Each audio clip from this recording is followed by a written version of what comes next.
Ki Ageng Rangga Sasana alias Lord Rangga meninggal dunia pada Rabu 7 Desember pagi tadi di Rumah Sakit Mutiara Bunda. Lord Rangga meninggal dunia setelah mengalami sakit dan dirawat di Rumah Sakit Mutiara Bunda Tanjung, Brebes, Jawa Tengah. Sebelum meninggal, Lord Rangga sempat menyampaikan pesan terakhir untuk calon Panglima TNI Laksamana Yudo Margono. Saat itu, Lord Rangga mengucapkan selamat atas terpilihnya Laksamana Yudo Margono menjadi calon Panglima TNI. Ia juga meninggalkan pesan khusus.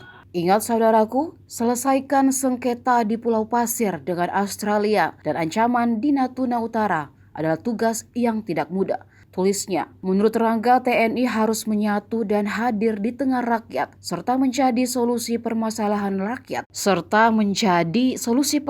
rakyat dan bersikap humanis. Sosok Rangga Sasana dikenal karena sempat menghebohkan publik setelah pengakuannya terhadap eksistensi Sunda Empire. Ia kerap muncul di publik dengan mengenakan seragam militer dan menggunakan baret.